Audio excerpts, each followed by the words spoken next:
We know that China is capable of launching cyber attacks on us, and that he can disrupt a large amount of our systems. So what we are trying to do is to create a system in which we ensure cyber defense.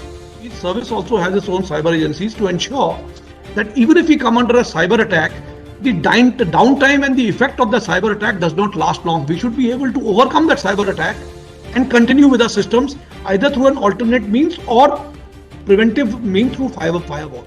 But then what we are trying to do is how long will your system be down and how will you be able to operate through that phase of cyber attack that you have been put through. That is one thing which is we are looking at and addressing in a very serious manner.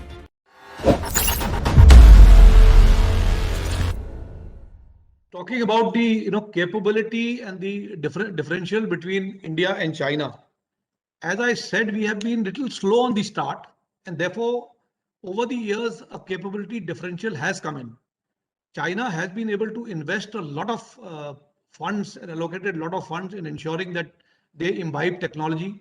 They have sent their people abroad to various Western nations to study their technologies, and therefore they've been able to imbibe some technology, and therefore they certainly have a lead over us. But let me tell you one thing, that while they have a lead over us, we are also evolving technologies to make sure that we come at par with them. But most important, where the biggest differential lies in the field of cyber. We know that China is capable of launching cyber attacks on us, and that he can disrupt a large amount of our systems. So what we are trying to do is to create a system in which we ensure cyber defense. And we have been able to therefore create a cyber agency, which is our own agency within the armed forces. Each service also has its own cyber agencies to ensure that even if we come under a cyber attack, the downtime and the effect of the cyber attack does not last long. We should be able to overcome that cyber attack and continue with our systems either through an alternate means or preventive means through firewalls. So while we are trying to create firewalls for cyber attacks, yet we are quite sure that they will be able to break through the cyber walls and firewalls, and we will have cyber attacks. But then what we are trying to do is how long will your system be down and how will you be able to operate through that phase of cyber attack that you have been put through. That is one thing which is we are looking at and addressing in a very serious manner. But to say that there is no technology difference, I would hesitate to say that there is a technology difference between us and China, which we have to overcome. And we can overcome this only if we, I dare say, integrate the resources of the three services. Because I find that the three services are at different levels in as far as our technology orientation is concerned. And I would unhesitatingly say that the Navy is far ahead of the Army and Air Force in as far as the way they have imbibed technology. If you integrate, you will at least be able to catch up with them.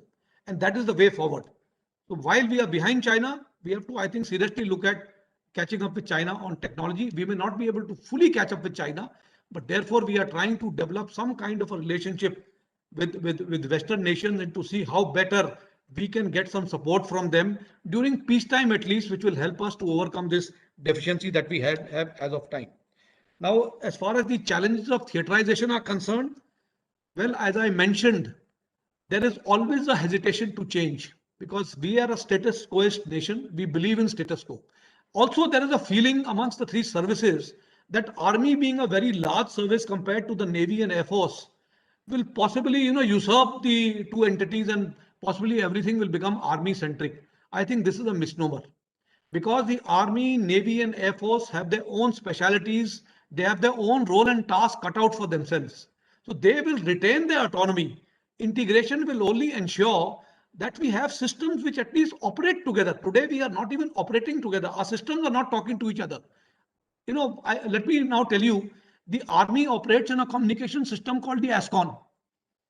The Air Force operates on AFNet, and the Navy operates on Noon. And these three systems don't even, as of now, talk to each other. At least to integrate, we have to come on a common platform for communication. And only once you have a common system of communication can other things happen. So I think it is very important for us to integrate, and anybody who thinks that integration will lead to one service overtaking the other or usurping the other, I think need to shed this misinformation or misnomer. And the other thing that we are doing is we are trying to ensure that we work in a collaborative manner. After a long time, I think there has been a semblance within the services that we need to integrate. And it was 2 years ago that the three service chiefs have actually given in writing to the government that we want an integrated system to come in. And that is how actually the CDS came into being. I think, these are fears that are being compounded amongst various quarters, because some people are saying that, if some of the air defense resources of the army go into the air force, are they going to wear blues or OGs? I mean, these are issues which should not affect integration. These are very minor issues. I mean, whether a person wears a blue or a person wears a OG, is that how we are going to look at our combat capability developing? Let me tell you one thing. The army has been providing communication to the air force. We had a concept called air formation signal regiments. These were army units in OGs providing communication to the air force. Last year, we have surrendered these units from the army and they have all become air force units, because the communication to a particular service is provided by the supported arm to the supporting arm. It is not the other way around. So there is no reason why communication to the Air Force should be provided by the Army. The Air Force should be providing the communication to the Army. So we have given the units to them. Are they wearing blues? No, they continue to wear blues, greens, because they operate in an environment where they have to wear the greens, but they are now under the Air Force. So I think these small issues are hiccups which people are trying to, come out with, to say, how will it happen? What dress will I wear? I think these are things we have to overcome. We have to integrate. Integration is beyond the color of our dress. It is maroon. अगर आपको हमारे videos पसंद आए तो please like करें, subscribe करें और share करें।